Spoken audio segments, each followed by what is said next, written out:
Hello. Hi, everybody. Hold on. My screen is crazy. I need to see what I'm doing. All right. Good morning. Hello. Hope everybody's good today. Bright and early morning already. Not that early, but early enough. I just still have my first cup of coffee here, and I'm getting awake. So, hope everybody's ready to do some creative work. And I'm gonna keep going with this lady that I started on last time. Oh, there's my cat. You just come to open the door and turn around and leave again? Yeah. He doesn't usually like to hang out with me while I stream. He finds it quite boring. Unless he's really hungry, and then he just tries to jump on my back. Anyway, so yes, acrylic painting on a wood cutting board. If you missed my last couple of streams, first one I worked on like actually taking this old cutting board and like repairing it to be used and prepping it to be used for a painting surface. It's heavy. It's got to be like 12, 15 pounds or something. It's really thick. But yes, so I repaired a crack in it, polished it up, put on a few coats of gesso, nice thick, let that set. Give it a light polishing, and now we're back to painting on it. So, where are we here? Yes, I can start with that, but I also have in mind to do some collage elements, because I often work pretty mixed media, we'll say. Like some painting, some collage bits. So I pulled aside a whole bunch of stuff that I might use for this one. I kind of did some pre-organizing, and I have some great weird old crap for some like 1960s Life magazines that I cut out. Some really cool underwater scenes that are illustrated. This I definitely want to use. Here, I can show the camera that a little bit. It's that like Howdy Doody head thing, you know, the ventriloquist dolls. And I actually have some. Okay, when I was a little kid, my parents bought me one of those. Some flowers, maybe. It's a pretty one, but I don't know if I'll use it or not. Random, like, Pope or Bishop. Yeah, they bought me Howdy Doody doll, I think for 1 year for Christmas, and it terrified me. I just kept it in my closet with the door shut. Just, the thing was so freaky. But I've always kind of had a thing with dolls that were not like normal, regular dolls. I've always had a thing about trying to, like, if a doll didn't have the right stuff, like limbs and facial features, scared the heck out of me. Okay. It's my cat walking around on the table behind me. I should probably move my keyboard because he will and has accidentally switched scenes and stuff on me before. Okay, I think I'm good. All right, so I kind of would like to start laying in some of the elements that I want to use that will start being built up on here too. This is a good one also. Random like beauty queen or something. Because I like to get it nice and layered in. And for real, I gotta, if you can see this image. The color's washed out on it when I'm showing you in this camera, but it's really, really great like illustrations of some freaky looking sea creatures and monsters. I got a couple cutouts from the article that was from. That was some 1958 or 64 or something. I always look for really old magazines that I can cut up for stuff. This one actually has a little shipwreck in that. I kind of like that. It's an anglerfish. So if I were to put this on here,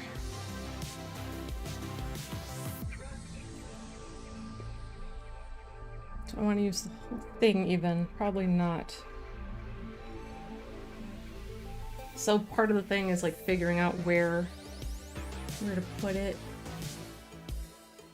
Really like the colors, because this has some of the pinks too. I think I might just tear this one a bit. And the thing about tearing it is I can still use that other piece very easily. And the corners of this are rounded, but I could still put this into the corner, and then once I'm done with my piece and I take this down, I can take a little knife and trim that off, anything that overhangs. So starting to put some things on here. Whenever I'm working on my paintings, I often use this neutral pH adhesive. It's from a company that makes a lot of stuff for like bookbinding. And it's really, really nice to work with, as long as you keep it off of yourself relatively well.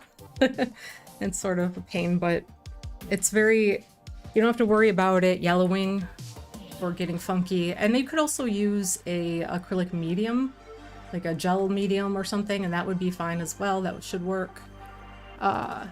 Hey, hello, Rugers. Early morning for you, or late night or something, right? No, what?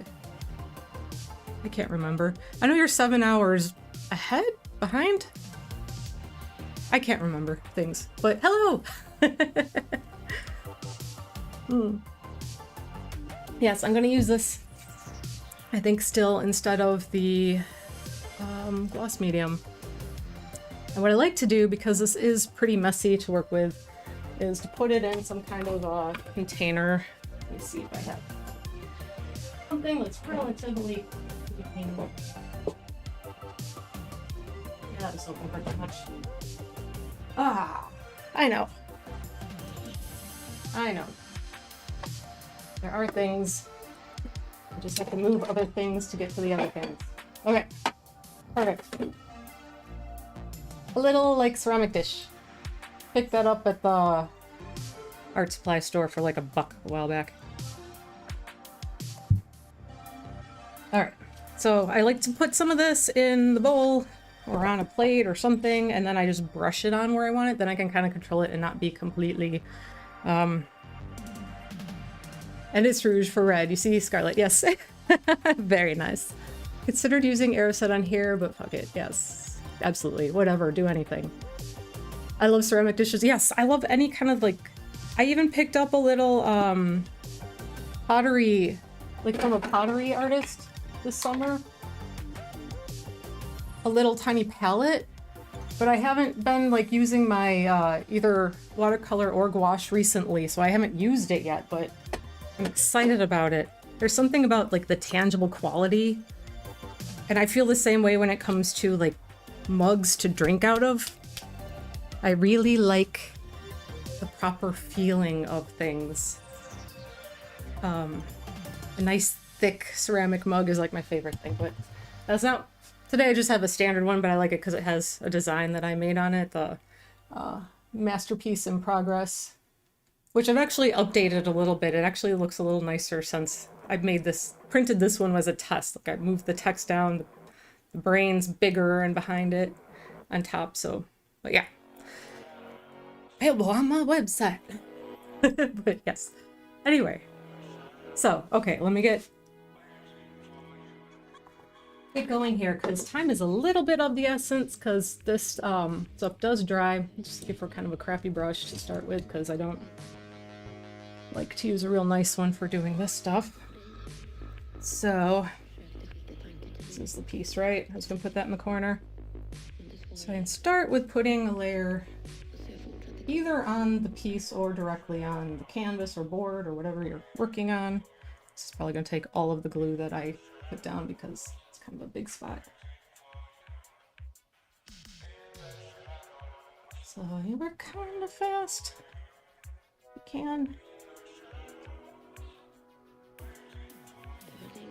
And I'm gonna go ahead and start adhering it from where it started. And just adding it into any area before it completely sets. Overlap the edges a bit. I might not have quite enough to even finish this section. That's okay. It works okay when you're working kind of in parts, sort of working it down as I go. There we go. I want the edges good and adhered. Last thing I want is it peeling up at any point.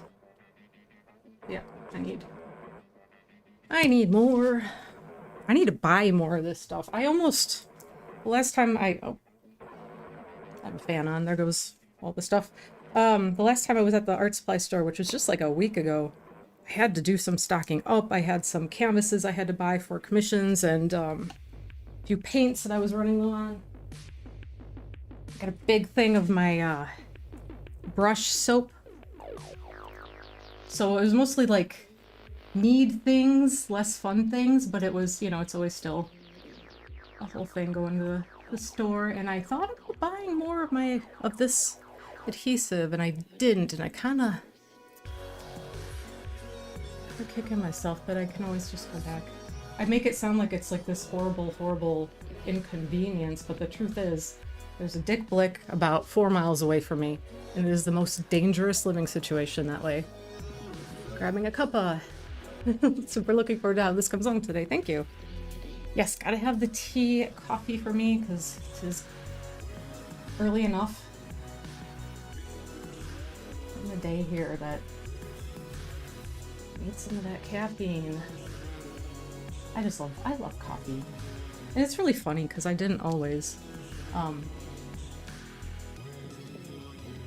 I actually even worked in a cafe. And now I'm laying a layer on top of it just to sort of like seal it in because it is paper. I don't want it to like absorb other things, and I want it to kind of push it flat because it does work up a little bit. When it gets saturated, it will start to kind of ripple a little. So I'm going to try to control that as best as I can. I can't utilize it to my advantage. Try to. Yeah, I worked at a cafe for several years. No, not several. How long did I work there? 2 years maybe, part-time. I was doing some other things. And I don't know if anybody remembers the Borders bookstore. I don't know, I think it might have just been a US thing, I'm not certain. But there was a Seattle's Best cafe inside there. And that was where I worked. Condolences, yeah. I actually didn't mind it. It was very slow. It was a very, very slow location. And it was in a bookstore. So it was actually kind of nice. But at that time, I didn't drink coffee. Like, can you imagine that? Working at a cafe and not drinking any coffee or anything? Now, I'd be like, the coffee would be attached to my arm 24/7. Any moment that I was near cafe, it'd be like, okay. But yeah, back then I did not. I think I lived on like iced tea and water and stuff like that. Yeah. Oh, that was quite a while ago. That was quite a while ago. Oh God, I don't even remember. Yeah, I miss Borders bookstores. Those were great. We still have some of the Barnes and Noble stores around, but like Borders was just like so much more casual. It was just a casual place that you felt like you could just kind of hang out there and check out some DVDs. Because I'm old. Oh yeah, you do know Borders. Awesome. I love that place. And one thing that was even like extremely local to me, it was, I don't know, actually I don't know how big of a deal it was, but Rockford, Illinois had this store called Media Play. And it was the size of a large Walmart, if I'm remembering correctly.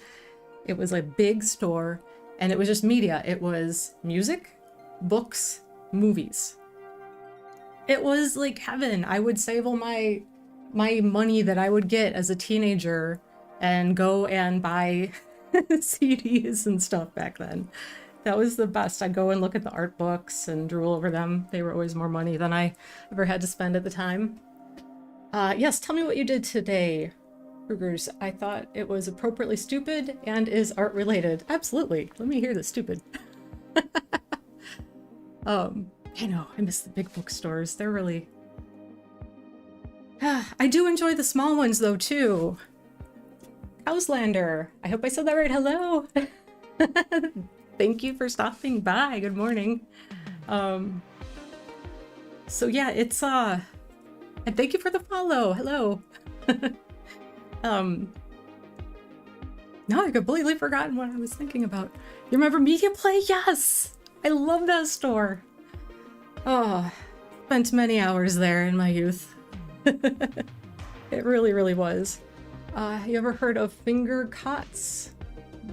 Yeah, I don't know, finger cots. So was that a store? Or is that a thing? I'm guessing it's no, you're talking about the stupid thing. I'm getting confused. Just go ahead and tell me, I'll keep working. We're gonna continue to put some things on here. And I think this seems absurd, but it's gonna make sense in the end. Because this is actually about, there's like gonna be a whole story kind of suggested with this. So finger cots are like finger condoms. Okay, yes. I didn't know if I was losing track of which thing we're talking about. Now I gotta find my scissors. I know where I just gotta move a few things. Okay.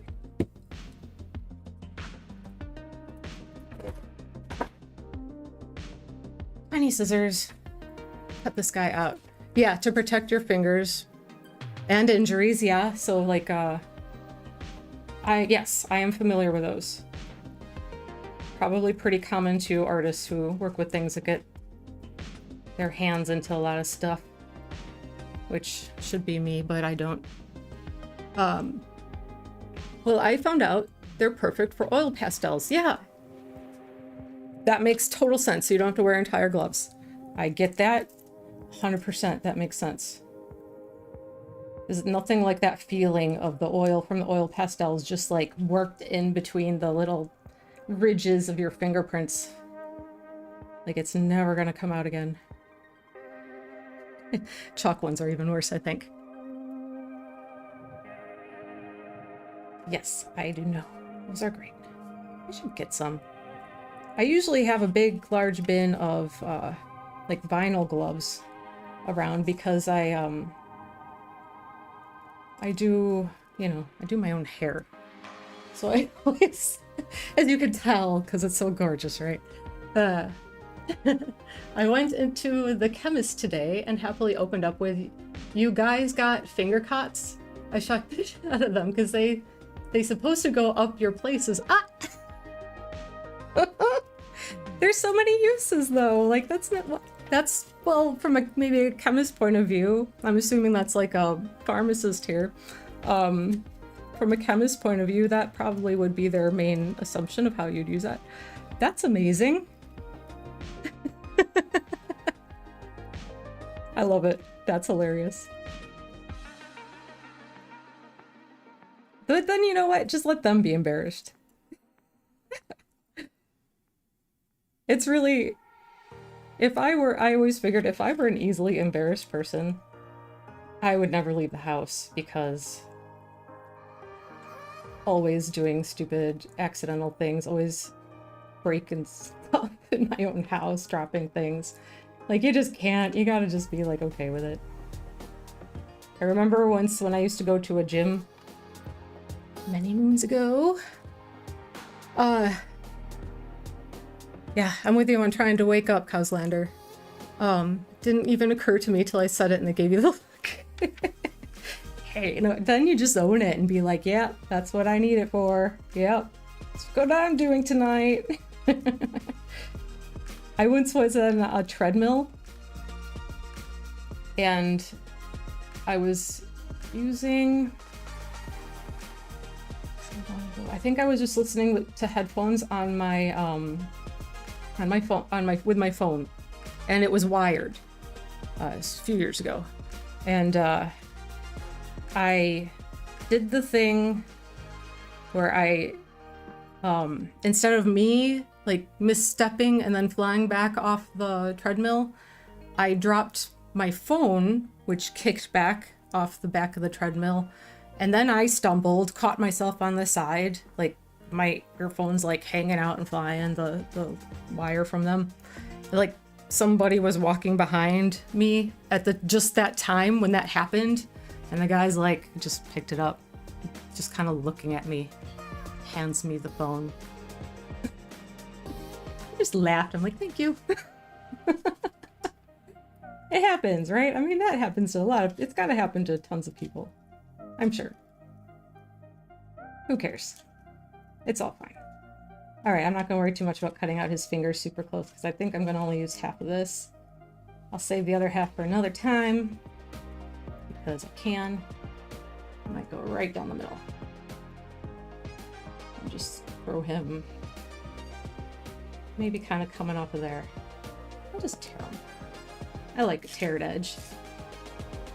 Right down the middle there. So then I can save this piece to use another time. That. The other one's somewhere safe-ish. All right. Doing all right. Did you punt your phone behind into someone's face? I don't think it went up that high, but I definitely came close. It had to have come close to hitting them. Like, it had to. It was right there.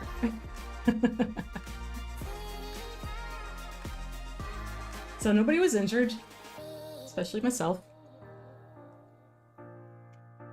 And yeah, you just can't take yourself too seriously.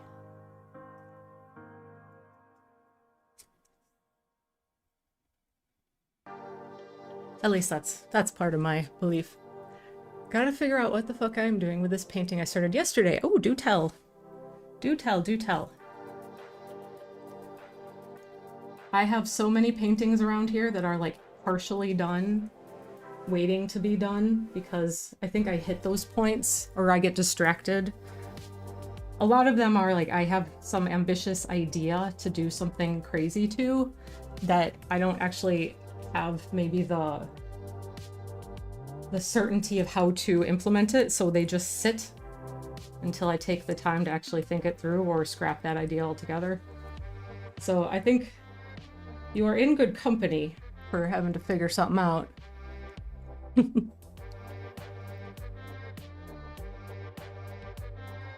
It's just the way it goes. If it wasn't a pain in the butt, everybody would do it. Everybody should do it anyway, though. Art's good for us. You know? Like, literally good for you. Gives you dopamine, reduces cortisol, has calming effects similar to meditating. There's so many benefits. I should write a blog on it. I kind of did a video on it ages ago, but I think there's even more information. Yeah, it's a really, really old YouTube video. Okay, that might be enough of like straight up like visual representational things at the moment for the background. I don't want anything in there to distract from like little suggestions of things, but keep this fairly stable in terms of what it is. Okay, okay, I know what's happening a little bit. Just a random little piece of some red doodad, maybe somewhere, maybe over here. Maybe not in the corner. Maybe I'll just put it along her arm. Why not? So I need hintiest hint of a curve first.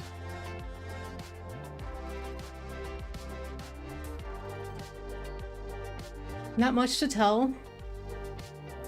I need to stare at it and contemplate. Yeah, that's always... It's like You know you're being productive because you're working through the problem, but it also feels like you're not, which is sometimes frustrating. But yes, definitely been there. Started doing a ton of painting about a month ago. Nice. Been doing it almost every day. Been using watercolor and gouache. That's amazing. Almost everyday painting is outstanding. Well done. There's no better way to really excel at a thing than to just, yeah, do it like every day.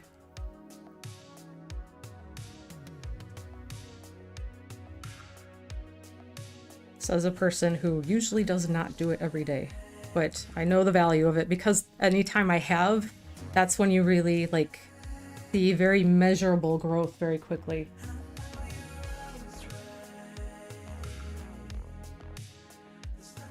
Like growth is always happening one way or the other, right? That reminds me, you listen to the Huberman podcast. I haven't before, but it's very sciencey. Latest episode goes through the spectrum in a super fascinating depth way. Like possible contributors, what's happening in the neurons, etc.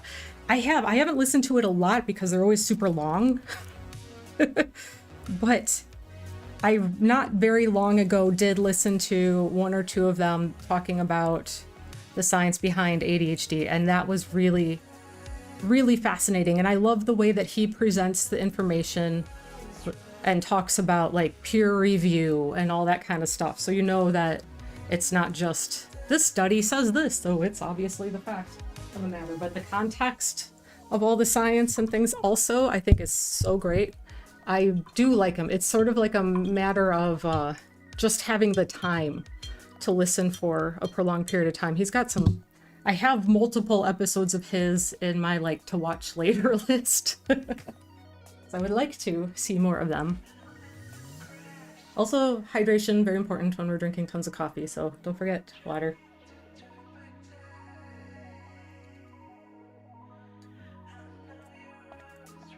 Okay. And as long as I'm pausing, refill the water. And I think, yeah, that wasn't a huge thing, but it kind of helps me start to see what's potentially going on here. And so I might start with breaking out some paints at this point. Or the rest, probably the rest of the stream mostly. That was amazing. I was pouring this into my coffee cup, which is sitting next to my water glass that's about that high, and a drop literally bounced out into the water glass. That was incredible. Oh. Feel kind of depressed if you don't get to do any painting each day now. Oh, that's amazing. I mean, it's not amazing to feel depressed, but it's a good feeling to feel so like, you know, so driven to do the thing you love. But don't let it depress you if you for some reason can't. Because you're doing amazing. Jim, hello. Got a donut, nice. If anybody's ever confused about who I'm talking to, I am dual casting on both, dual streaming on both YouTube and Twitch. So hello to everybody. Like something missing. Yeah, I mean, that's wonderful that you have that feeling towards your creative endeavor. To love it so much is it's a good thing. Just don't let it make you feel bad too. That's, I think, equally important. Because I always struggle with like wrapping up my identity with my art. I think I've done this forever. It just is like yeah, it's really hard to tear yourself apart from it because, and I think part of that, especially with art or if somebody's doing music or anything else like that, like it's us that we're creating. It's of us. It is very intimate in so many ways. So it's really hard to separate it as being a thing we do and not us. And then when things don't go well with our art, we really can internalize it as a problem with us. And that's not a good thing. And I know that because I'm working on it. Oh, well, painting is definitely a good release for me. Yes. So if I don't do it now, I feel off. Yeah, and I agree with that too. Painting is a huge release. I've used it all my life to like process emotions and difficult things that I didn't know how to do it. So absolutely. Absolutely. Okay. I love it. Every day, that's a fantastic. Good for you. That's an awesome thing. That's an awesome habit to get going on. What kind of things do you like to paint, out of curiosity? Alright, getting some paint down. Payne's Gray. I think I'm gonna go with the same basic palette, essentially, that I had last time. Payne's Gray, little oxide.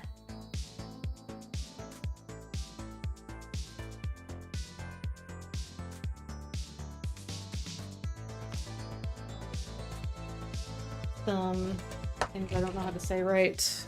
Quinacridone red.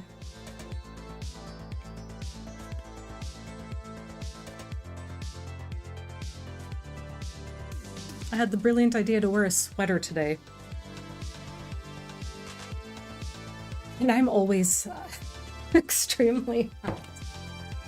But I'm like, it's a lightweight sweater. And it's cold. Like, it's actually cool in my place today because it's cold outside. I'm sweating. Already. I have the fan on right next to me. It helps. Boy, my sweaters don't get much use these days. I do have some really heavy sweaters that are great, but really wear them because it's too warm. Always too hot with them. Okay. Wouldn't hurt if I had my reference photo where I could see it, maybe, I guess. But that's not it either. Hold on. Take a sip of your coffee, y'all. Looking for my reference. Ah! What happened? Photoshop, what are you doing? Come on. There, that should be it. There it is. All my other stuff went away. Alright. Okay. We're good. Also, I figured out getting my Ethernet cable to work, I think.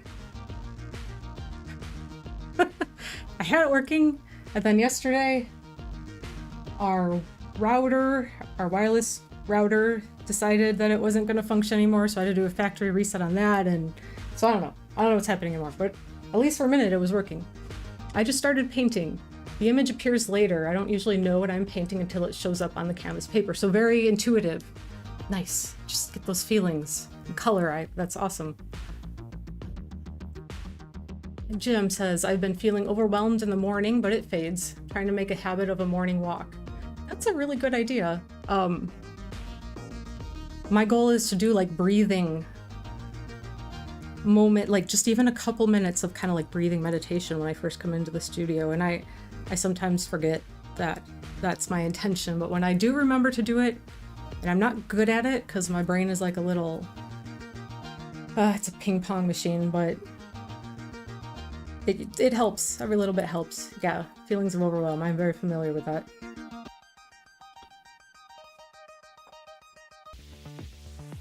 Me? Unfortunately, I needed medication to help with it, at least for the time being. Where did I put my keyboard? Oh. Put my keyboard where my cat couldn't get to it because he's the destroyer of things. As is his mother. Okay. He's left. He got bored and left, so I think we're safe. Okay. I would like to work on everything. Okay, I'm gonna start with a hand, I think, actually. I want a smaller brush for that.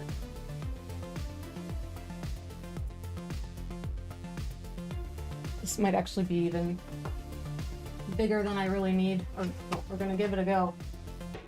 And let me see. All right.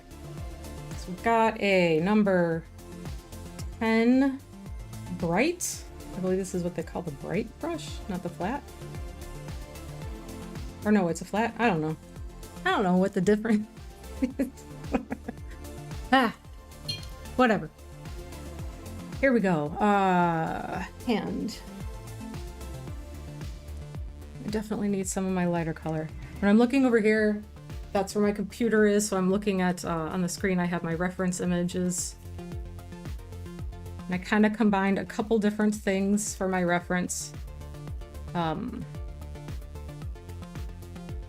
There are a couple really nice websites that allow you to use free photography that people create, and that is by and large very incredible. The drying retarder here. I need a little bit of that. Unsplash is one. That's a good one, and also Pexels.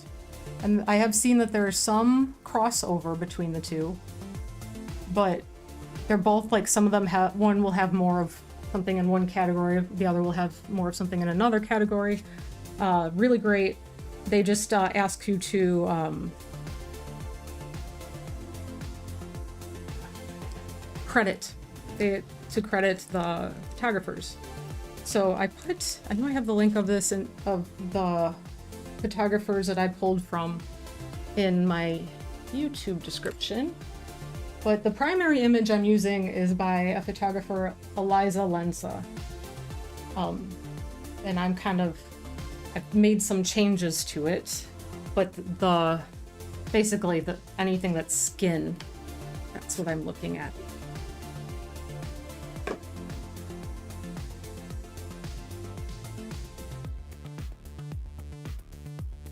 So great place to look for imagery to use. Even if, like, I know a lot of artists, especially when you're just getting going, look at, what's it called? Pinterest. And there is wonderful stuff on there too. You just always have to be careful when it comes to monetizing anything down the road. Like, if you're using it for practice, you can absolutely do that, but there's always the consideration of who owns what and copyrights and things. So, which is a whole thing to learn about and get into.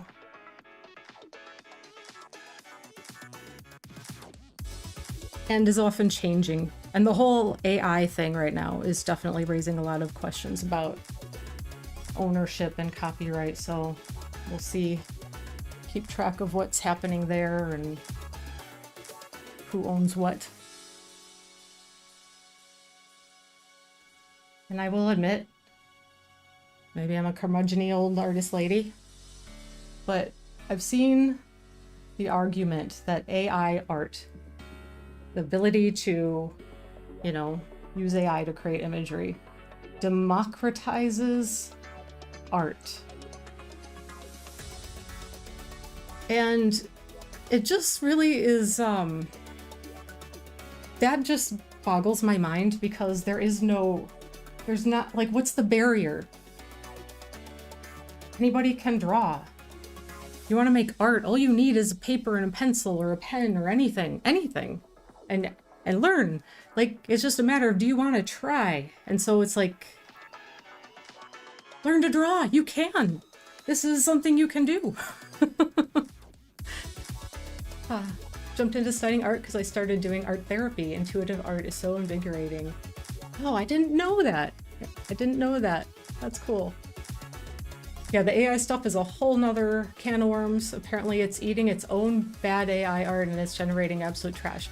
And I've heard that not just about art, but about like ChatGPT and some other things where they're putting out so much stuff and then it starts to, cannibalize itself. And I haven't been paying super close attention recently, but I think I was hearing that like you couldn't count on the mathematics being correct coming out of it anymore. If you were to ask it math questions. Sorry about the overwhelm in the morning. If it helps, I'm very familiar with that feeling. Are you doing okay? And I'm doing good, thanks. Okay, good. Productive weeks. That's good. Always, usually leading up to the holidays, it's like just really hard and overwhelming, and there's never enough time.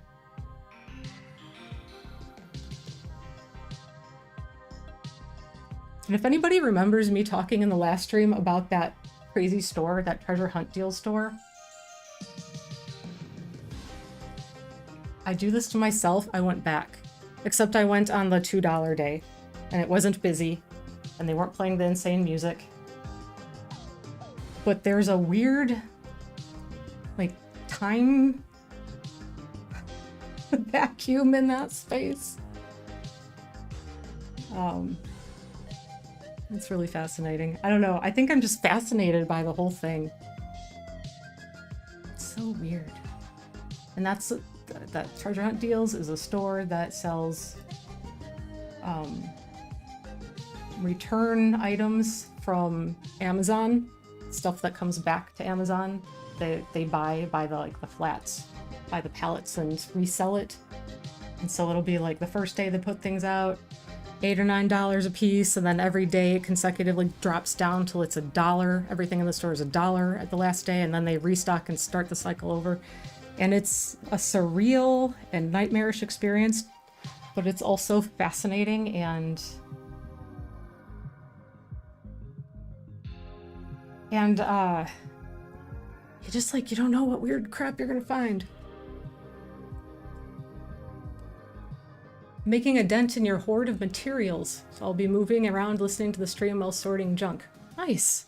Good for you. I hope maybe in the new year to do some similar thing. We'll see. Fingers crossed. Probably not. The art therapy? Yeah, I couldn't book my therapy because our system is chaos and I was desperate to get my stuff out. And then it lit up this fire inside of me. It had been sitting there since I was a kitty. That's awesome. That is one thing, like, I'm sure most people have heard like how bad the healthcare system and insurance stuff is in like the US. But there's one thing, if you have insurance, it sure seems like it's a lot easier to get care for mental health issues here than in some other places. Like I hear a lot people in like the UK talk about insane wait lists, and not just the UK, also just in, I think in Europe in general. I've heard quite a few people talk about how like the wait lists are so long, like why even bother? Which is not right. Like, you're just leaving so many people hanging without help that they need. And for some folks, yeah, they'll survive okay with that. Like, they'll survive. They might not be in a thriving position. They could benefit from help, but they'll survive. But there's people that are really, like, it's going to make the difference of the quality of their life completely to have access to help. And that, I don't know, seems like something that ought to be addressed there too. So I don't know. I sure as heck don't know what any solution is, but I don't think anybody's got it yet, that's for sure.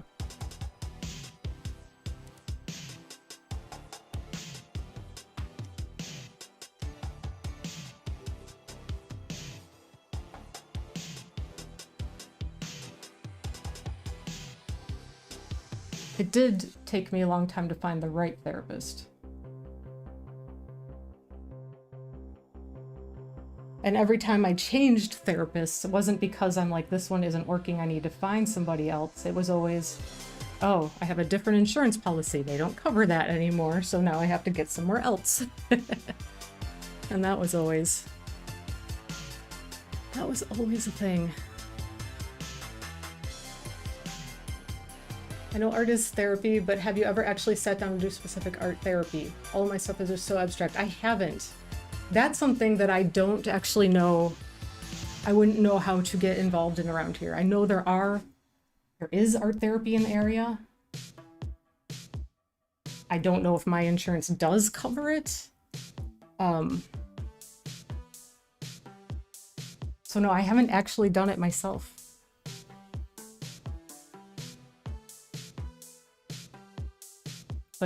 but like it's clearly a great thing. It's obvious, like all the science shows that it's wonderful and effective. Otherwise it, you know, wouldn't be a university thing like people go into. So yeah, I would maybe one day like to try, but I have not had the opportunity.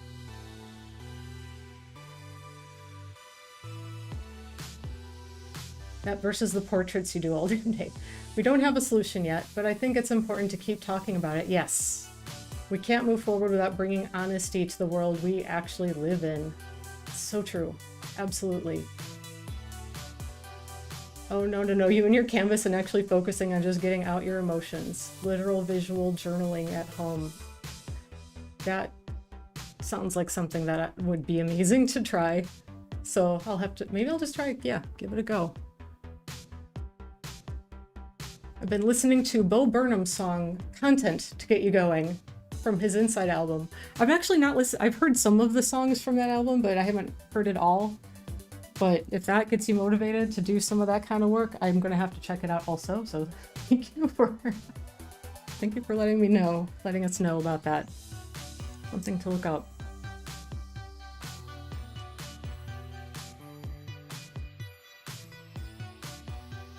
There's so many places. Like, I've lived officially in this space long enough that closets are frightening. Organization needs help.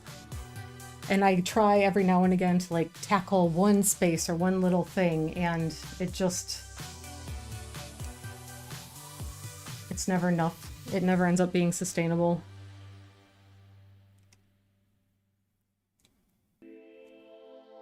I would like to get some like shelving, some really good shelving for inside of my closets, because I have so much of this like really cheapo stuff. Like, I have a few different shelves that I found in hardware stores. They're like this high, and they were about $8. Narrow, like, don't breathe on it too hard. But yeah, getting some actual shelves where I've measured the space, determined how I want to use it. Like, I did some of that for my basement storage unit, and that really made a difference down there. I did that a couple years back. But yeah, it's like mindfully organizing would be a good thing. And I don't know, have you heard of, I guess it's a trend to do like with the Swedish death cleaning is a thing that comes up now. Like for a while it was the Marie Kondo home organization. Now it's like Swedish death cleaning, which sounds morbid, but kind of, it also makes sense.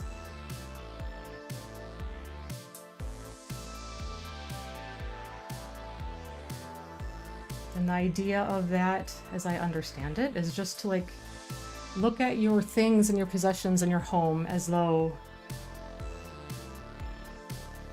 like it was you're gone, and now your family has to manage all the stuff, figure out what to do with it, what to keep, what to throw away, what to donate, whatever. Like, and it's like you go ahead and do that while you're still alive. Get rid of all the things that are unimportant and you just hold on to for whatever reason. So it's interesting. I see the value in trying to like, and I guess that the idea, it kind of allows you to separate yourself from the emotional tie of why we hold on to some things. Maybe, I don't know, maybe for some people it makes it worse. Actually, I don't know. It's very, very fascinating.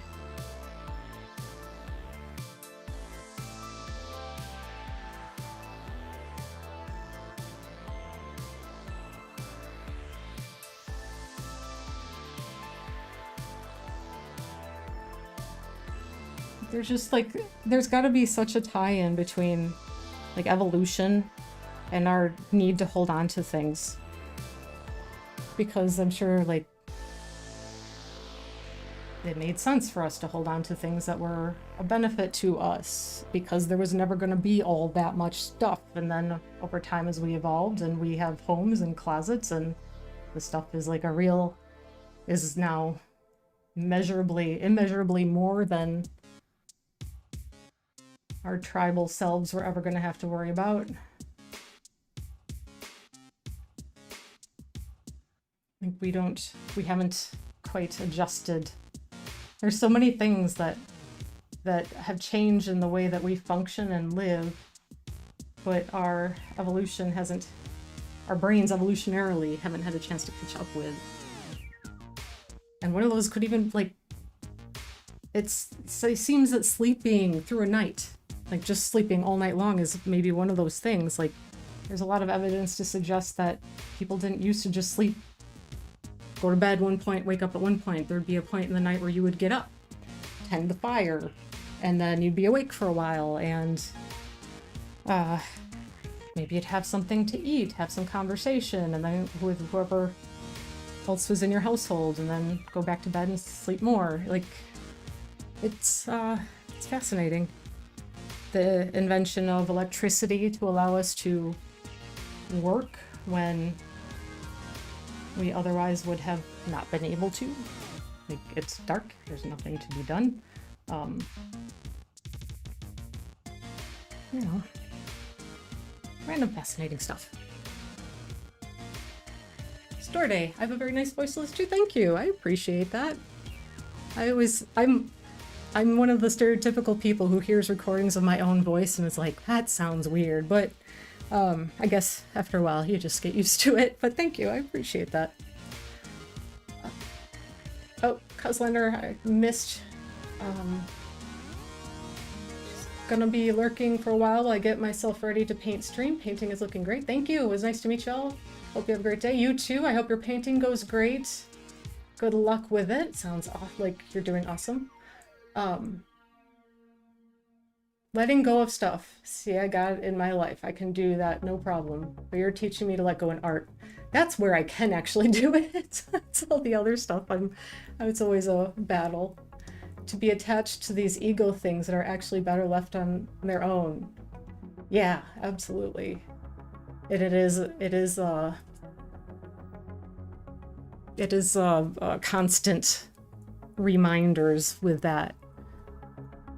Inside has some parallels for me. The verse, I'm getting up, sitting down, writing jokes, singing silly songs. Might not help, but it couldn't hurt.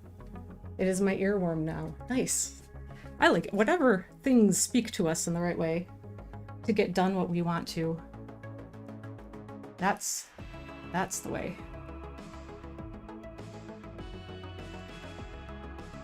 Okay, I think I might need to actually switch to an even smaller brush now for the hand. It seems like there's so much still to work on, but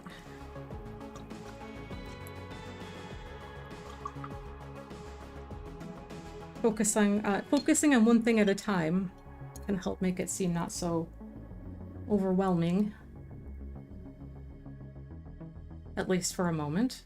So that is why at the moment I'm just working on the hand and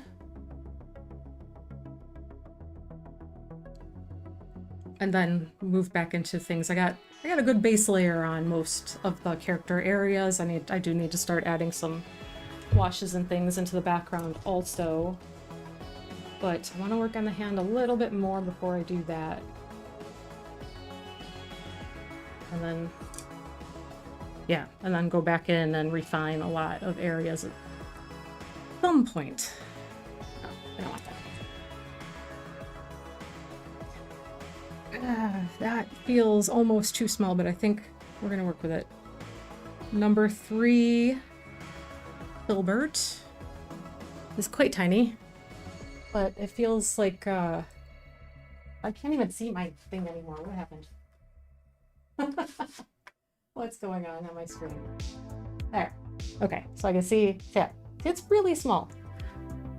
And I just bought this brush, because I'm like, I don't have any, like, about that size, but now I kind of like, I need something in between. I guess, smaller, yeah. Whatever, we're going with it. And I've been, mostly working with either flats or filberts on this instead of round brushes, just because I haven't been looking to have real soft blends. What sort of theme will your paper pieces be of? Well, the whole thing is going to come together. It's going to be Okay, so I have a title for it already. Sometimes it comes to me right away when I know what I'm going to want to paint about. And it's Thanks, I Already Saved Myself. And there's going to be references to like Little Red Riding Hood, red hat, axe tattoo, and I'll have like a drawing of a like stylized cartoonish wolf head in the background at some point.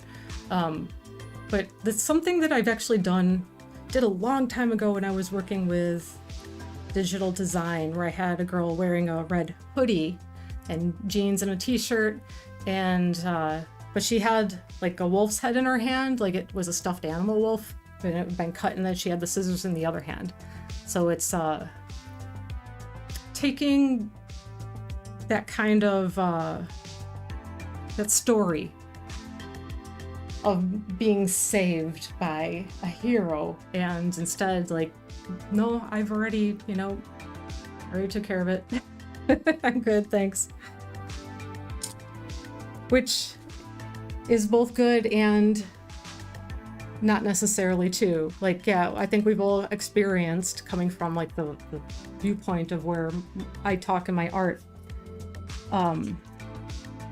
having to take, the responsibility to get the help or support we've needed, or fighting for those things, but also the tragedy of what it is to have to do that, to not have support in place that's actually helpful support, and how frustrating that is also. So it's like both empowering and unfortunate situation at the same time. It's like, yeah, I can be my own hero, but why does it have to be so hard? Why did it ever have to be so hard? Does that make sense?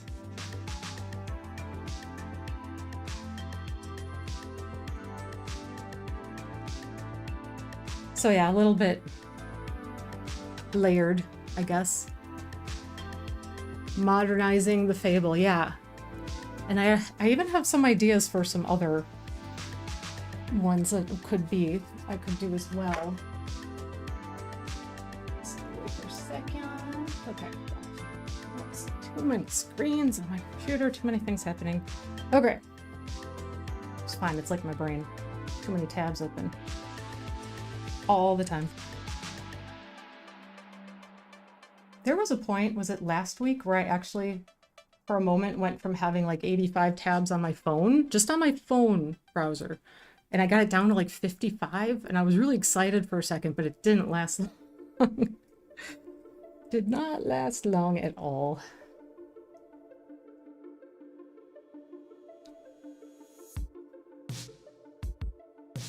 And I don't even want to, I don't even want to talk about any of my other, like my computer desktop tabs. Oof.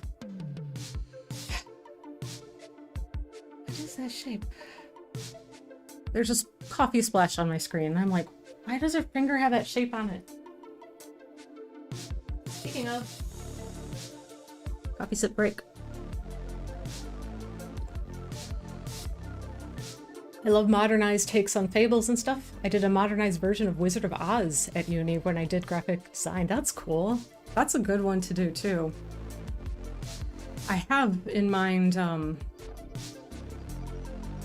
possibly like a Snow White next. I mean, there's so many of the fairy tales that are, having to be saved by.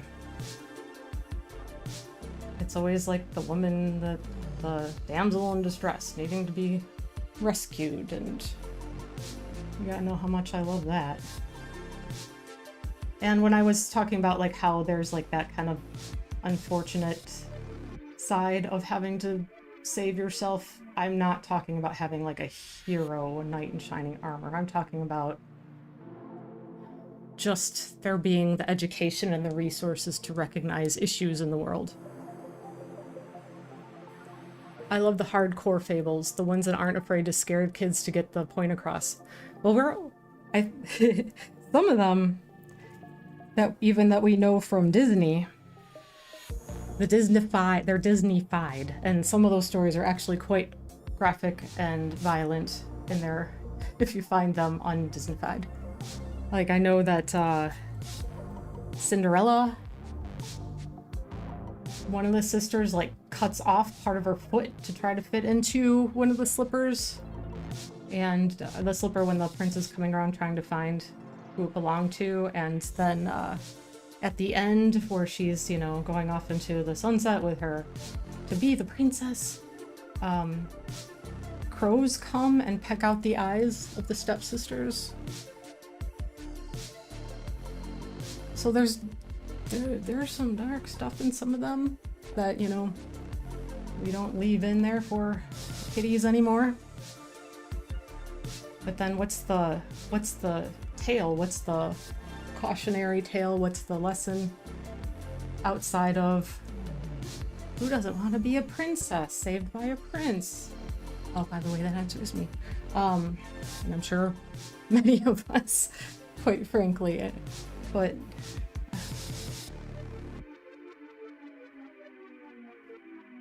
I don't know. What do I know?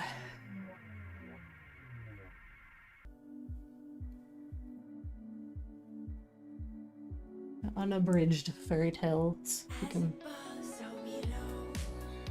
get a hold of those. I think much more interesting.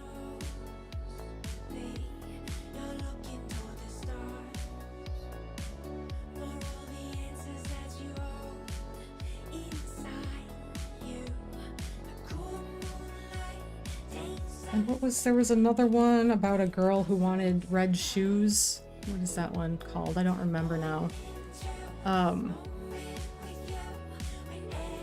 They have consequences. That's the beauty of them. Exactly. The shoes, yeah. You would think that, how dare you, someday my prince will come and buy me a house and I'll wear glass slippers for a day. Sure. No, not a day, like an hour. That's ambitious. I won't even put on a pair of high heels anymore.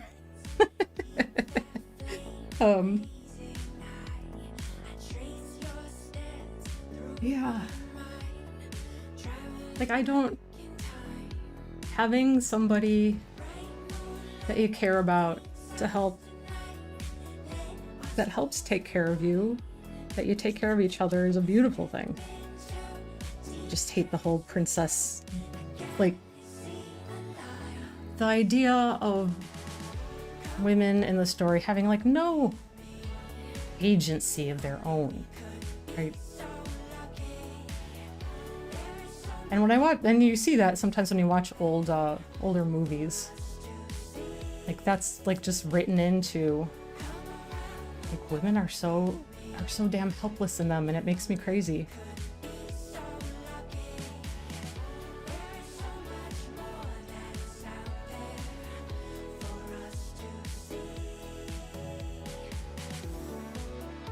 Not always, but in a lot of things. And it was just what was accepted as, oh, that's just how things are, right? No. There's always been badass women. They just had a lot of crap to go through to be able to exist, much less thrive, if they could. You can dump him. It's a house, Lynell. It's for a house. I can dump him after. Hear ya? Cheers. I appreciate it.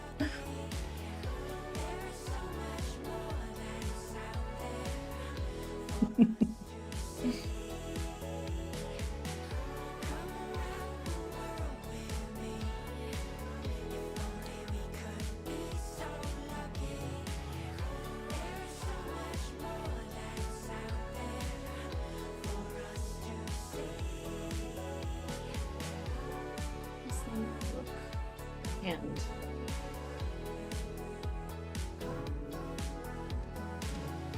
I think I need more mid-tone in there. Probably. But getting there. Although, as long as I have some of that lighter color mixed, I have to pull some of that over here.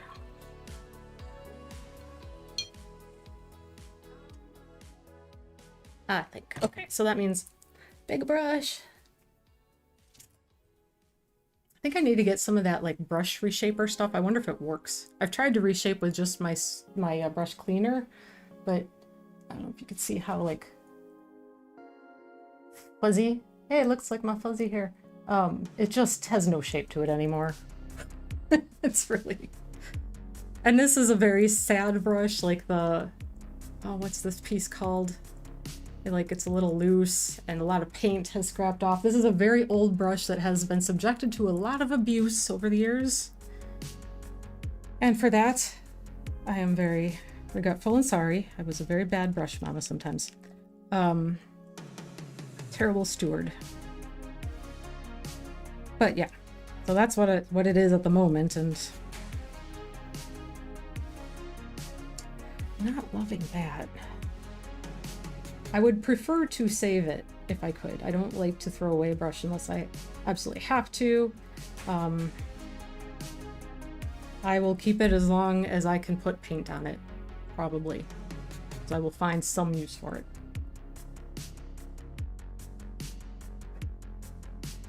Let me...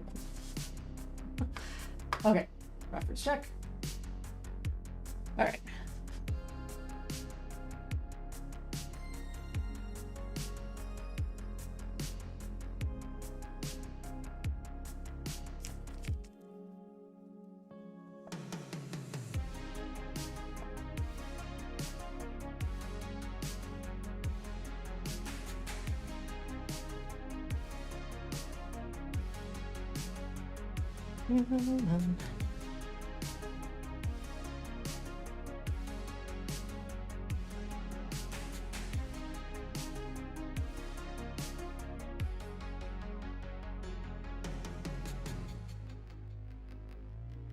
There.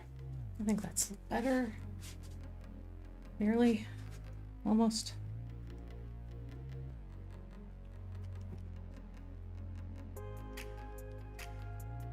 See, I was doing this.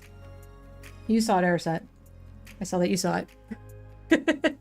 Holding my paint water the other day in my hand the way I hold my coffee like this, or tea sometimes. Apparently condition does wonders for that. Haven't tried it yet though.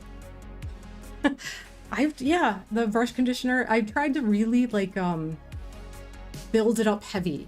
And I think part of the problem is like one of the things that was problem with this brush is that there had been like paint that dried in like down in the area near the, what's that piece called? I can't remember. The metal thing. The metal thing, we'll just go with that. I was able to save it in the sense that I was able to get a lot of that, like really work it and get a lot of that gunk out down there. But then the bristles don't ever want to go back to their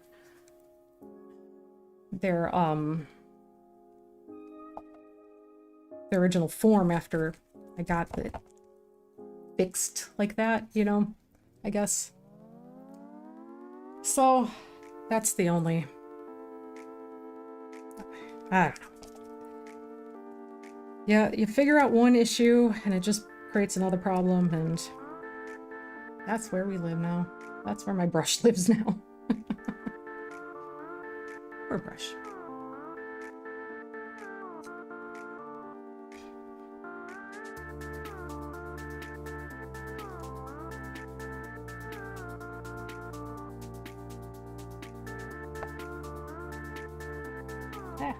Don't drop the palette. That would be very bad. Very bad ending of my day. It'd be like dropping buttered toast, right? You know, it'll land paint side down.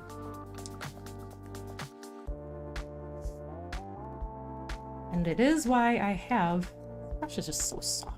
I don't... It is why I have a cheapo resale rug in here underneath my easel, which was one of the best decisions ever. Not that the carpeting in here is in like great condition, but I don't want to destroy it anymore than I have to. As if I have to at all.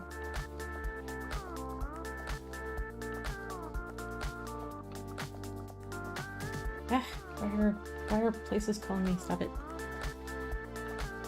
Okay. Oh, I like that significantly more for the arm.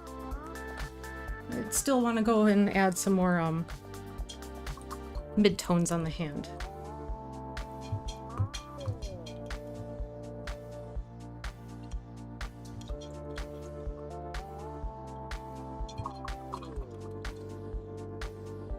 Come on. Clean yourself brush. There we go. Okay. Now, what do I want?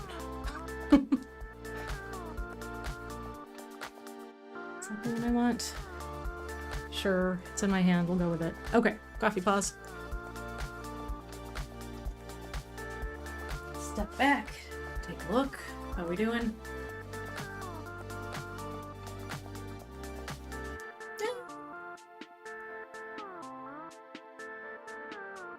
Like, I recognize that all of this is like not right at this moment, but I'm not too concerned about it. I'm probably going to cover up a decent amount of this area. So it's kind of like, it can be, it's fine. It can be not perfect. That's my thought process here. Coffee's cold. I'm gonna give it a little warm up. I could just drink out of the thermos, but this goes back to the thing we were talking about earlier with like ceramic dishes and stuff. Like, I'll drink out of a thermos when I need to, when I'm out of the house, but if I don't have to, I don't like... Yeah, it's just, it's plastic top. I'd rather have a mug up to my face. These are pretty good. This is... Did I break other things? Hydration break too.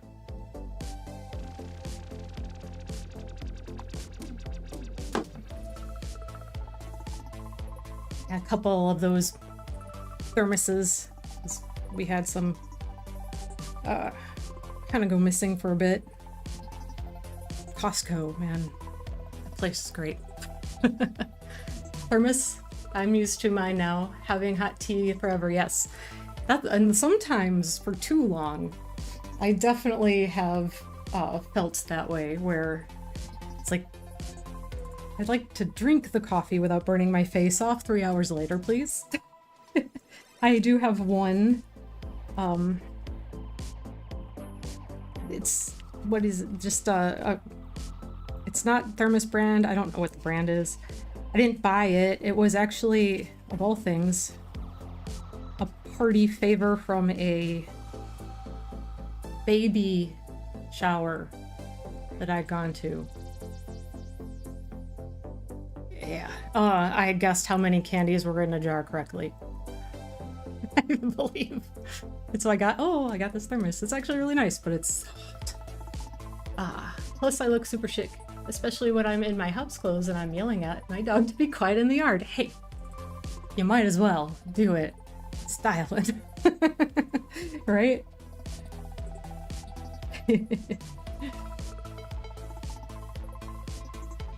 What's that we're gonna work on? Oh yeah, the hand.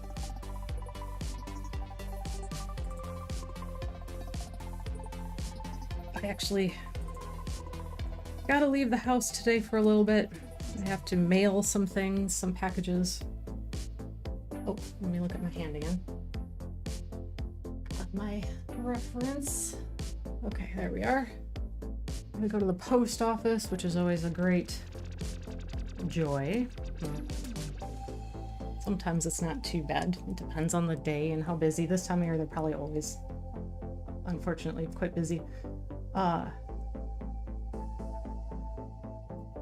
I can do my own postage stuff and just drop them off for small things. But all I have is a little like kitchen scale for measuring the weight of my packages, and I have one box that I think is just it's just too big for that. So I'll probably just have to take it in and have them measure it. Party gift from a baby shower. Do you get party bags at those things? It's like a thing where they do games, and yeah, you win like a little favor or something often. I don't know. I haven't been to many baby showers. They're not my, it's not my cup of tea. But you know, if it's a family, whatever, then it's like, yes, of course I will, I guess, go. Okay, procreating. Good for you. I don't know, it's a thing people like to do. It's like weddings. People like to throw themselves a party. I guess. I don't know. I have opinions. I'll keep them to myself for the moment. Yeah. So, post office and whatever else I have to leave the house for. I should probably just get myself one of these days like a proper shipping scale. I don't know how much that costs though, and just everything's expensive. Maybe one day. Eventually, perhaps.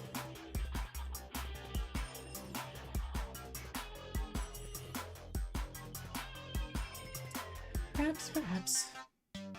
No rush.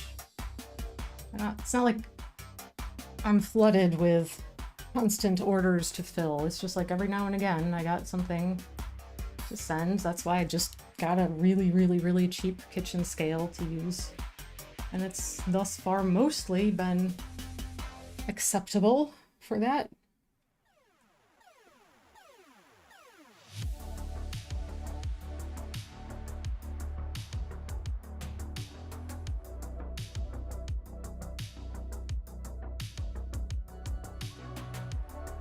It just seems like, you know, it's good to invest in your business, so to speak, right? But there's the thing of like it's not like if you buy it, they'll come. I don't really want to spend the money until I know that I actually like legitimately need the thing. I guess is what I'm saying. I guess. Oh, that shape is not right. Hold on. I got you. Where are you at?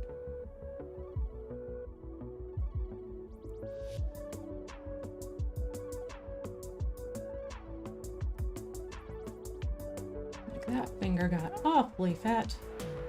Somehow. No, not quite. We're getting there though.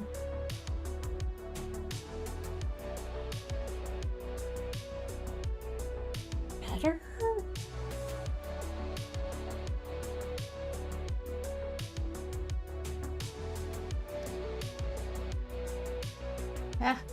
What's happening? Okay.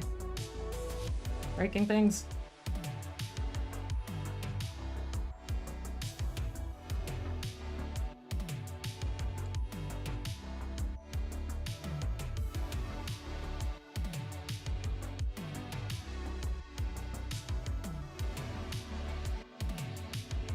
I mean, it's a mess, but it's better. Yay for babies, so long as they're over there. I agree. Speaking of mail, I have fan mail for you. I lost your mailing address though. I'll send you an email about it. Oh! How exciting! You had sent me a pencil to test before. I still have it. And I've used it several times. It's come in handy. It was the number 9 Mitsubishi. Nice, real soft, wonderful blacks and darks, and I appreciated that. I had a brief period, like I did a little stream where I kind of used it, and where I was drawing and then working over that, and there was a brief period where I had somebody hire me to do a few pencil portraits for family members, and it worked beautifully to really get my darks on there. So I can definitely speak to the value of it. I did not have any that were quite that. I had more not quite that far in the softness range, so that was really neat to work with.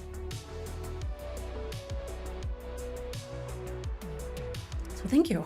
I know, it's been a while. Okay, where are we at? Where are we at? A moment to look.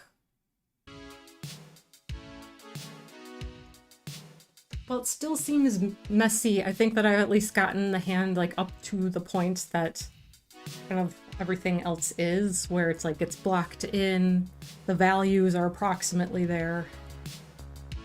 It'll just need some refining. So that is all. That is all good. Maybe now I'll add some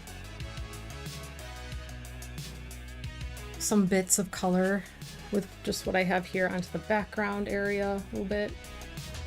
Start doing some of that because I like to build up lots of texture. The 9B graphite, yeah. By the way, pencils are underrated as an invention, and you are absolutely correct. It is pretty amazing. As well as the eraser. I just had to buy, that was one of the other things I got with the art store, was one of those clicker erasers. And I have them. Yeah, I have some of these fatter ones. They're kind of just nice to like travel with and take with you when you're going out, and you can just like click them down as you go. They'll continue to come out. Sort of like a mechanical pencil. And I had one that was narrower. And I think I'd taken it to the art studio when I was teaching the kids and probably must have left it there. Which is fine, but like I have a lot, you know, you have a million types of erasers. I have these, I have kneaded erasers, I have little handheld triangle ones, I have the white ones and yeah, all the things. But I kind of liked the control of just having the more narrow one that you can just kind of work with like this, so I got another one of those. I didn't buy any refills because they tend to last me a really long time, but just nice to have around. Right now, the best thing ever invented for me is finger condoms. Yes. Can't count on anything being underappreciated. The right tool for the job. Can never speak enough to the value of that. All right. So I'm going to start laying in some areas of tone and color on here. 4,000 pounds, so I can get to the bottom of it. And it'll probably look pretty flat at the moment, but it won't remain flat because this is just like an initial layer to have something to work on top of as I continue along making a mess. I want to be this cutting board in another life. First you serve your ordained purpose until you're all messed up, and then you move on to greater elevations that you didn't expect.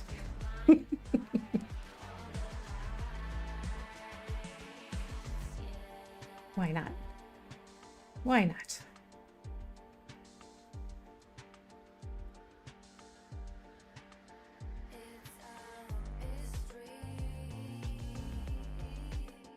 Yeah, and at some point we'll get probably a little looser with color variations too, because you gotta lean into the chaos a little bit sometimes. Just try to get that arm. This will probably get redone at some point anyway. So I go back and forth, and it's like painting the hat over here. And here, I have to refine those edges either way.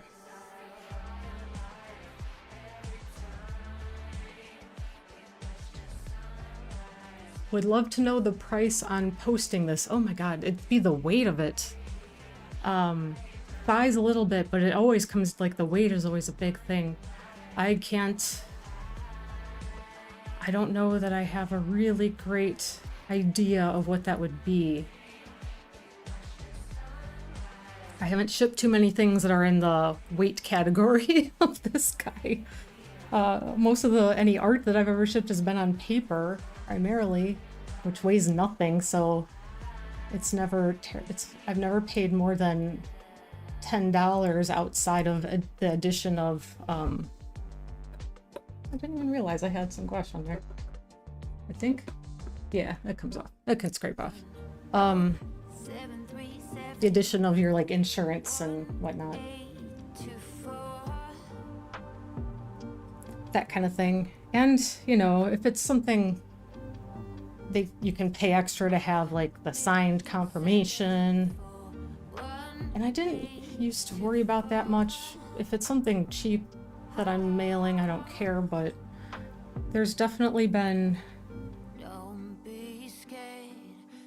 I have had mail go missing. So I'm more careful now than I used to be. Like, that used to not be like a thing that I ever had to worry about, but in the last year or two, like if I have them, you can have your packages ready to go and schedule it to be picked up by your mail person. When they come to drop off the mail, they can grab the packages and they get put into delivery the next day. The last time I did that, the package just vanished, and it was for an order of some prints to a store, and it just gone. And like I was out, I ended up having to send a second set of prints. I couldn't find any because I hadn't gone in and dropped it off. It's like, oh, we don't have proof that you ever got it to us. So I couldn't use, like, even though I'd paid for insurance, I couldn't use it. So just all that crap. Now I don't do that anymore. Like, I won't do that. I will only take in my packages and drop them off, which is a pain, but I think if it matters of anything, it's probably worth it. Yeah, $1 million, right? If I had to guess off the top of my head, it could be 40, maybe. I don't know. But then you'd really have to pack it, like get a box or create a box that worked for it, create the right padding. And this thing is gonna, like, I wouldn't worry too much about it, like significant damage, but you do want to protect the painted surface. I'd definitely have to varnish it, and that would help, but plenty of packing materials to help protect it. Here in Australia, the postage is just so stupid expensive. Sending a birthday card is like $10. Dang. I know they just raised the price of like a letter stamp here recently. I think it's like 60 some cents now just to send a letter.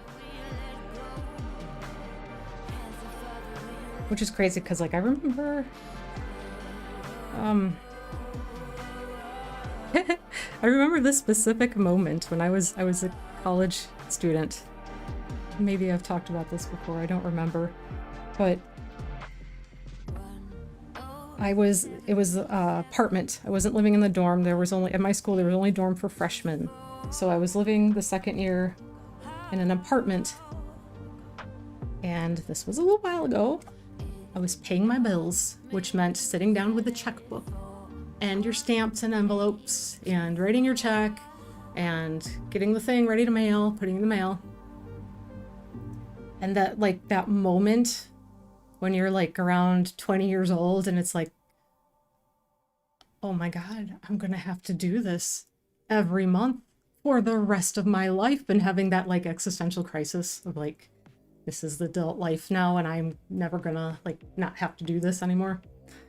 I just remember that moment so clearly. It's funny. Well, yeah, I mean, still paying bills, just not by mail. And now when I see people writing checks, if you go into a store and I see a person paying by check, I'm like, oh my God, that's still a thing? I forgot about that. You know? I had a friend kicking off their YouTube channel and I wanted to send them my lapel mic because they couldn't afford anything new. It would have been cheaper for me to buy new ones for them since they were in the US. Oh God, yeah, shipping overseas, that's a whole nother can of worms for expense. Yeah, for sure. I've not dealt directly with that much. I do have an Etsy shop, and I've had some random thing here or there get ordered and go. I think I had one piece go to the UK and one piece, and these are just prints, go to France. But the thing is, when you order through Etsy, they determine the shipping cost and for that kind of thing. And so I really had no idea. I guess I could look, but I don't remember what the cost was. And then there's also, like, I think in Europe there's the VAT thing that I don't know much about, but I am aware exists as an additional cost. So yeah, there's all those things, all those extra expenses for everything. Everything's expensive. Like, just getting groceries has become such a thing. Like, it's become so much more.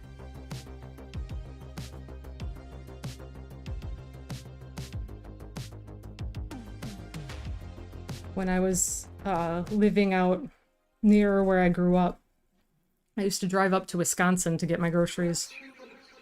For one, I was living in a town so small we didn't have our own grocery store, so I had to drive 15 minutes one direction or another, 15 miles about, to get to a grocery store. And so going north to Wisconsin, they didn't have taxes on groceries, so that'd save you a few cents. But I think my budget for 2 people back then was like, I could buy groceries for a week or two. I think I was buying 2 weeks worth at a time for about 40, 50 bucks. And now it's like 4 times that. It's crazy. We don't eat a ton of meat. Try to keep costs down, doing things like that. You know, it's just, it's nuts.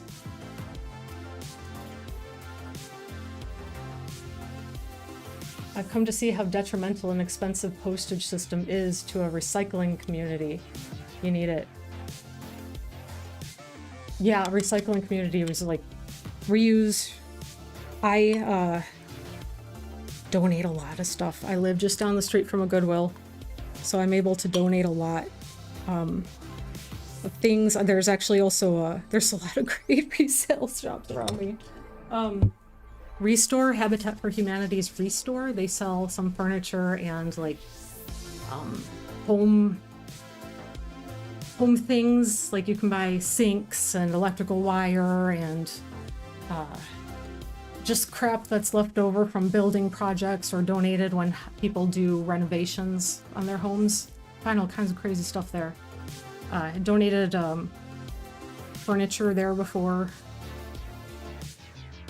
Gotten some things there. That's where I found my rug. And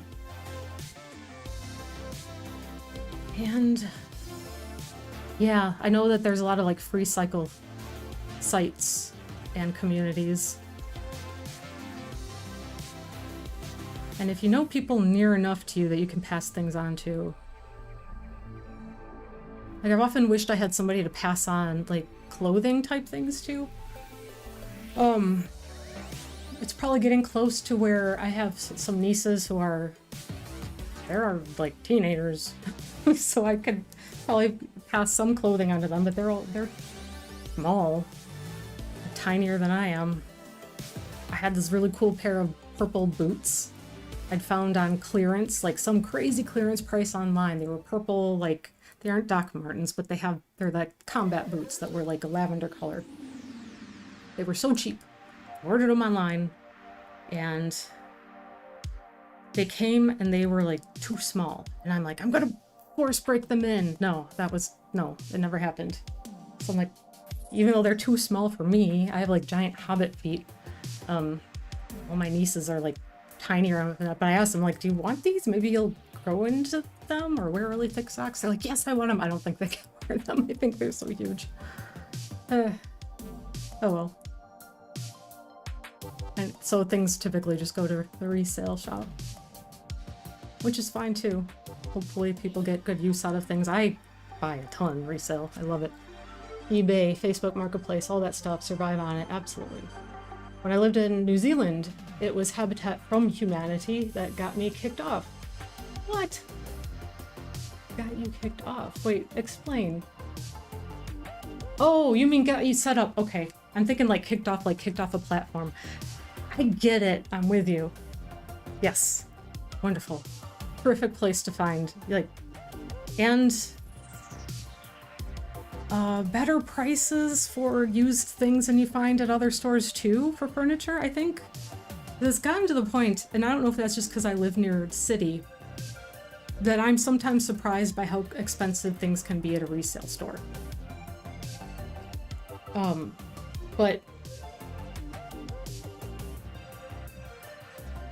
nonetheless, yeah, they're one of the best places. And they'll have like brand new things too. I got a brand new power bar. You know, you can plug in your electronics too, and it has a surge protector in it, and the one even had some USB ports, and it was brand new. There were a bunch of them, and I think I got it for like $3-4 for those things can be like $30-40. Crazy. Love it. That's when I really got into sewing and clothes and making, because Habitat for Humanity had so much fabric. Oh, nice. I haven't seen someplace have a lot of fabric. And that's something I keep wanting to try. The shirt that I was wearing on the last stream was actually my first attempt at making a piece of clothing. I actually made that. And I'd like to play around more. Like, it's really not good. I just looked at another shirt that I had that I'd like the cut of and was wearing out and kind of copied it and then used my sewing machine to put it together. And it, like, the hems are a horror show where the strap meets on the core, like on the shoulder, doesn't match up perfectly. It's a mess, but I was really excited to have made something myself, and I want to play with that more. I actually have some ideas. And even having bought some things from the Goodwill, I have a couple items that I want to kind of upcycle. Like, use the basic form of it, but do some other interesting things to it also. Yeah, I don't know. I don't like this brush. It's too soft. It's not working for what I want right now. Try this one.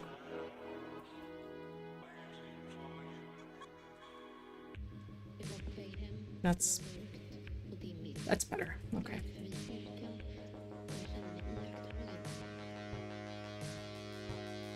All right. Paint's getting a little funky. I gotta make sure I'm using my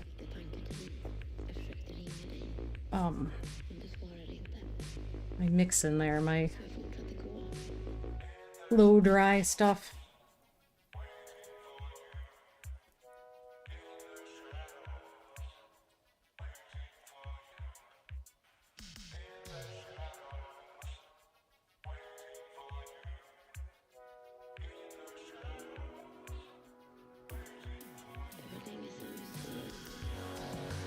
But also some of my favorite clothes that I've had in the past that I've worn to absolute death have come from resale or consignment shops. Oh, and I just got, when I was at the Nightmare store, the treasure hunt gift store, I bought the case that I had for my phone was creaking, like the sound. Anytime I'd handle it, it would creak, and it was making me nuts, and it just like felt wrong and everything. So I got, you know, cases for phones are stupid expensive. I got one, this cost me the $2. It was the $2 day, so I got a new phone, and it has the fancy thing for charging, even though I don't have anything to do that with at home. But if I ever did use it, yeah, it's funny. But yeah, that's where that's $2. That's my kind of shopping right there. And I think that's why I'm so fascinated by the place, because it's like the combination of the bizarreness of the whole situation and combined with like the potential of the weird crap you can find there for super cheap. There was a bag, like a plastic bag filled with probably about 100 sets of elf ears. You know, like you might use for cosplaying or whatever, costumes. 100, like probably about, it had to have been about 100 pairs of them. It was just this bag crammed full of them. So, could have had a bag of elf ears for something. And that's amazing. Doing that is such an accomplishment. The first piece of clothing is always a mess, in my opinion. Yeah, complete and utter mess, but I felt so like, I was so excited when I managed it. Having done it, having actually made yeah, just making a thing. Alright, picking this up because getting down to the bottom, I just want to get that edge without completely painting my easel.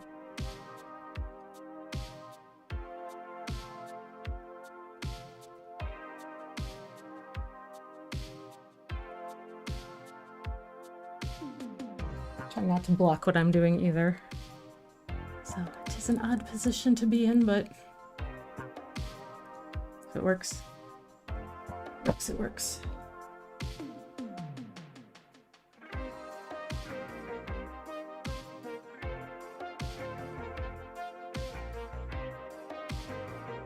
One of the first things that I ever, outside of art, the first like thing I ever built, made myself was like when I was ages and ages ago building computers, and the satisfaction of that was just like, I mean, it was the same kind of thing. It was just like I put a thing together and you hit a power button and it works and it does the things it's supposed to do, and it was such a wonderful feeling. And I love to, I have so many ideas and motivation to try to do different things, but it is a balance of time and money or lack of money, and try to balance all the things that you want to do, want to learn, want to try.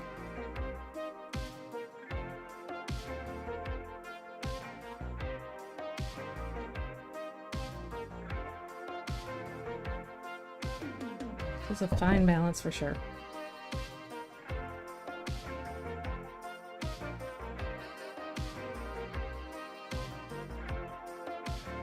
We're gonna have to get you some Twitch emotes.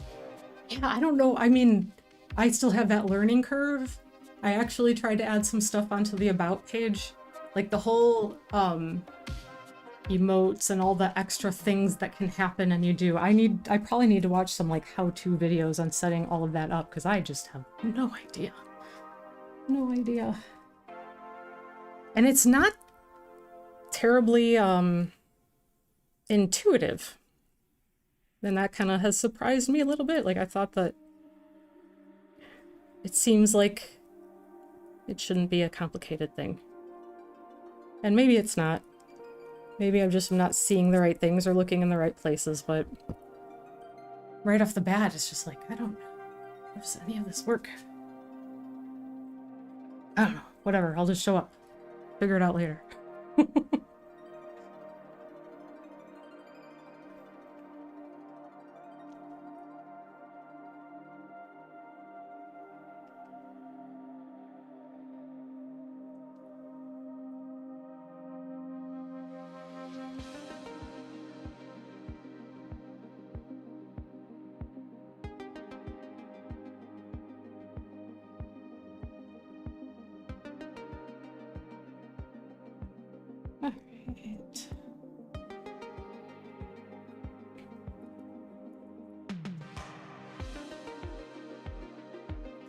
I was remembering like how, I guess going back to the topic of art is therapy.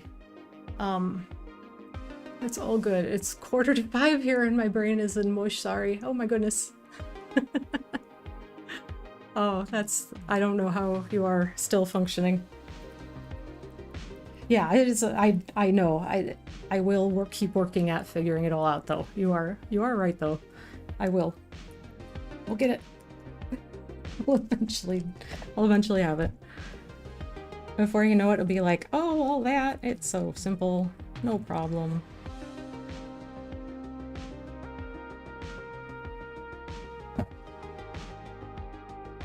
Okay, so you kind of see what I mean where I was saying that I wasn't too worried about, like, what was happening there in the figure. So I kind of had the plan of how I'd build into that, but there's gonna, of course, be so much more that will come.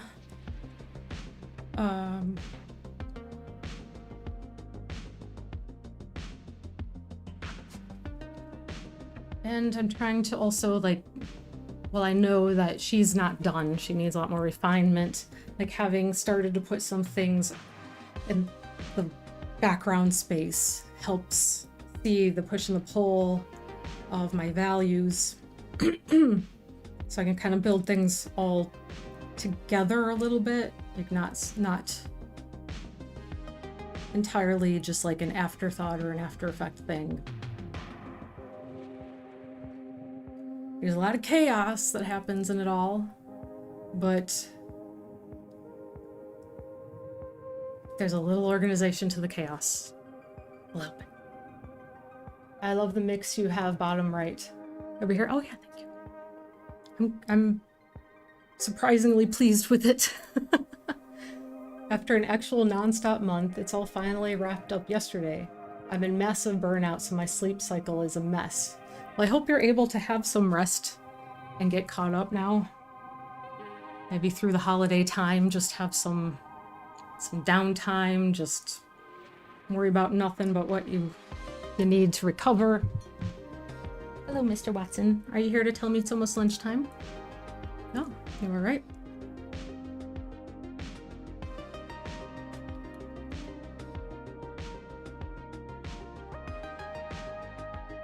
Okay, let's see. How much more?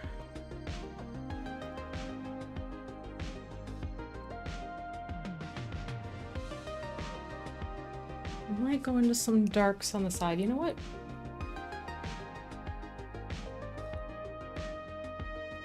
I might grab a palette knife. Pulling out a blade. Except there's no fighting, it's just slathering and making messes. Okay, yeah, I like it getting darker here, and I think I might build some darks up in here too. Maybe create some, like, motion. Oh no, my nose is running for some reason. Okay, a little better. Perhaps. Then, if the darkest darks end up being like kind of framing her face here and into the eyes, that would be kind of the ideal. And actually, let's go ahead and put some the dark textures in here as long as I'm thinking about it.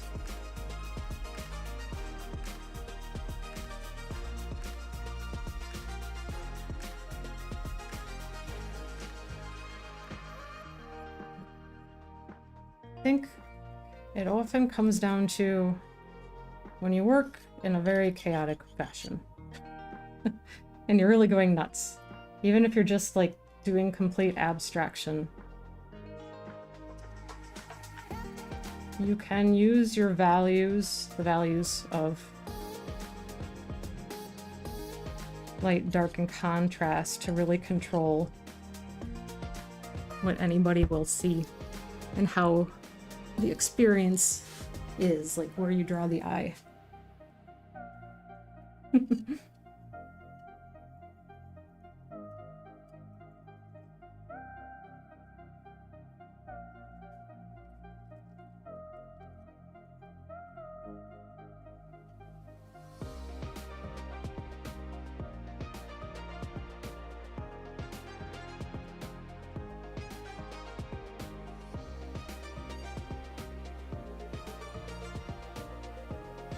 Man, painting on board is quite nice. It's nice to not, the texture of canvas sometimes feels like something that you're working against, or even watercolor paper. Like, I try not to think of it that way, you know? It's just what you're working with. It is the platform, it's the whatever, substrate. But it is, they all have their particular characteristics. The things that work well or don't. All about the comfort zone right now. Taking it easy, and yeah, the blend from yellow or red into the blue. Hey, thank you. You know what you should use instead of the palette knife? Is it gonna be?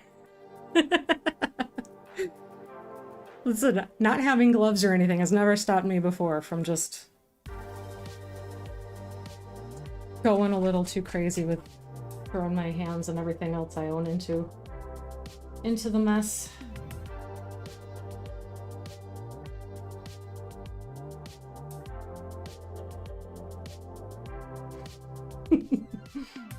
It's just it's a texture.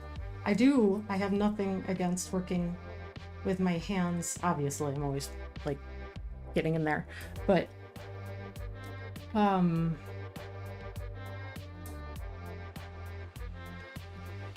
it's smoother, like it's more like a blending effect, a smooth transition that you get.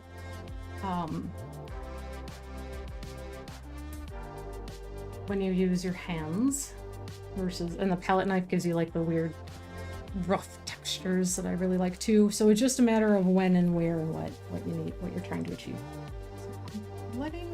So I like to break the really hard edge there because it was a cutout piece of paper with a very straight edge, and we're just gonna break it so it's not so obvious.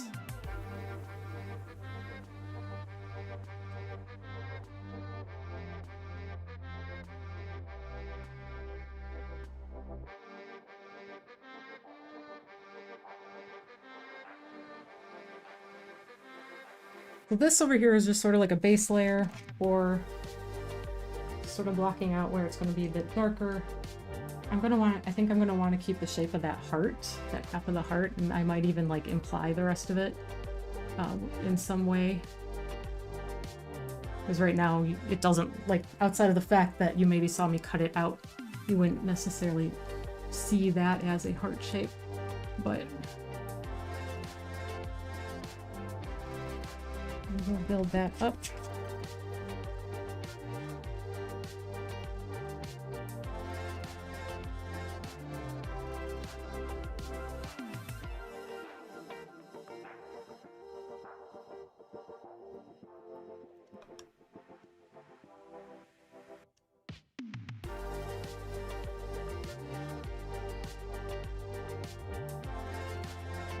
And the classic dude and the heart thing, I think I like the way that fits into the you know, I'm pretty sure that was from an ad for some housewifey thing in an old magazine. I can't remember exactly what, but it feeds into that whole, like, the roles, the gender roles, the classical things that we're kind of railing against here. Just go to my pharmacy and ask for finger condoms. Ironically, I think I know exactly where they are in my local pharmacy, which is just a block away from me. The reaction is my Christmas gift to you. Is this what they call impasto? It would be. Like, anything that is, that raises off, like, even with a brush. Like, if you run your fingers over it when it's dry, and you can feel the texture, that would count as impasto.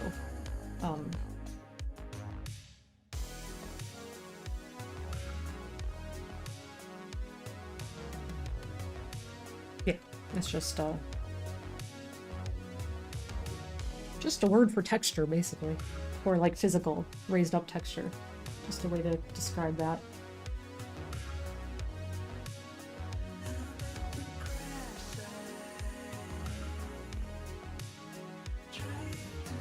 I'm not going really heavy into like super raised edges on anything, really. Actually, here, I'm gonna throw my finger in there for a second. Kind of like the way the purple blends into that yellow. A little bit I'm good with.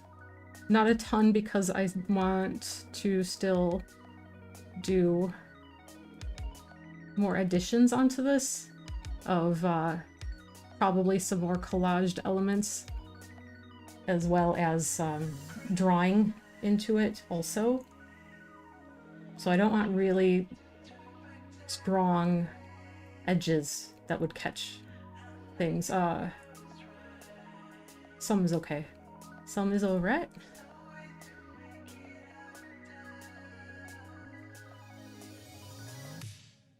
But not a ton.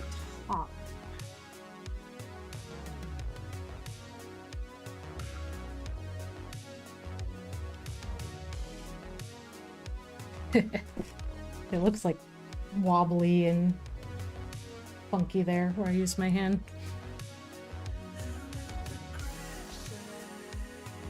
Some more paint in there. It's gonna need I mean, obviously, there's gonna be more layers coming. Just for all the reasons I just explained. So, lots to still come. I might do some glaze layer on top of him. Perhaps at some point. I'll have to see because it stands out quite a bit, but that just might be because this is so dark at the moment.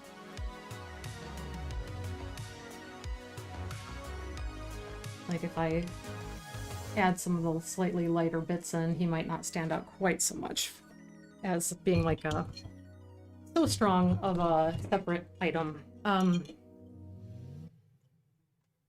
Like I want him to be there, but I don't want him to carry like as close to equal weight of the portrait of the girl. I want it to be like you see her and then you can dig around and look at everything else happening and like spot the little things that are suggestive of story and meaning. So that's the thought and the goal. So there's going to be like a balance of like much rougher painting stuff and then areas where I'll get very refined. Like I will get into that tattoo area and get very detailed with that probably. Likely around the eyes a bit as well.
So when I painted this in before, it's really just so I know exactly where it goes.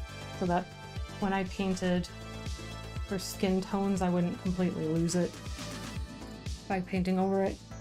Because it'll get a lot more refinement. And I've officially reached a point where all that's left on my palette is a little bit of the red paint right there. Just a little bit. And maybe I can add that where I know it will be useful. And then as long as I know that I mean to put it in a place,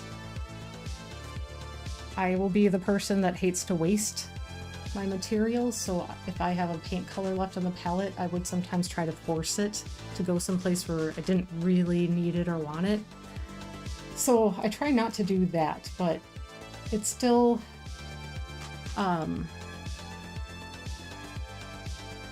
if I know that I can use it in a way that supports what I'm trying to achieve, then I would rather use it than waste it. Of course.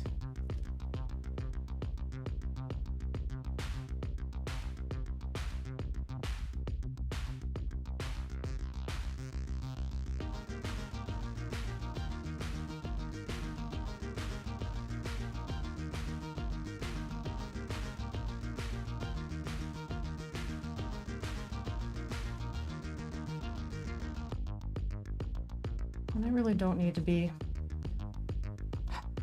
working into detail yet too much. But I you know, just little bits of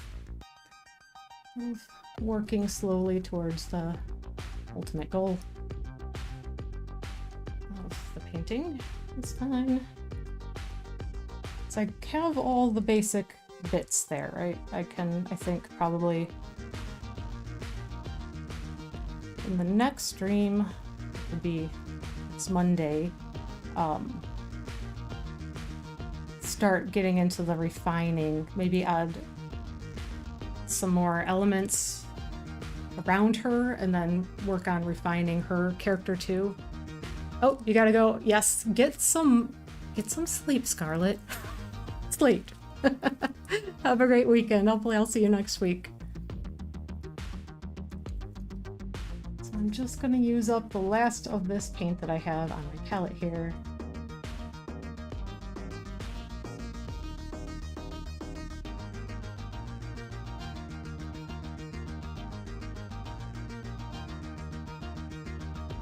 And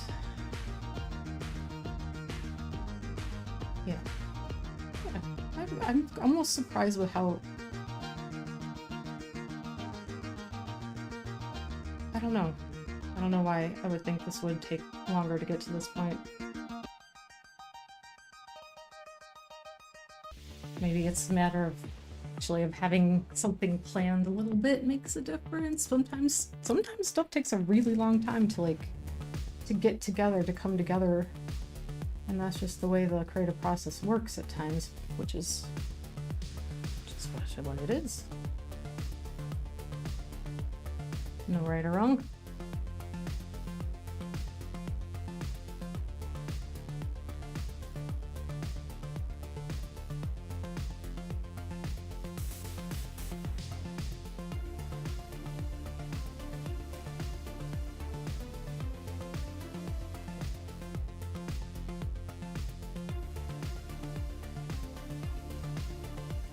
And as I am wrapping this up here with the last bit of my paint, I will be back at this on Monday at 7 p.m. Central Time.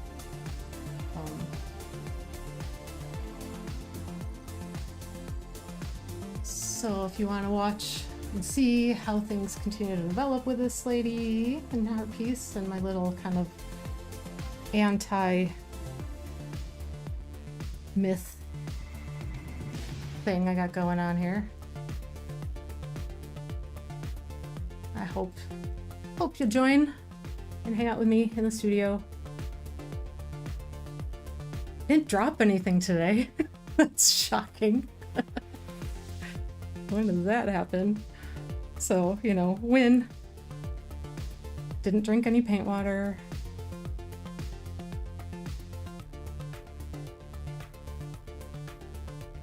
So, I will call that all a very good thing. Yeah, all right. That's great. Pick up anything that's left.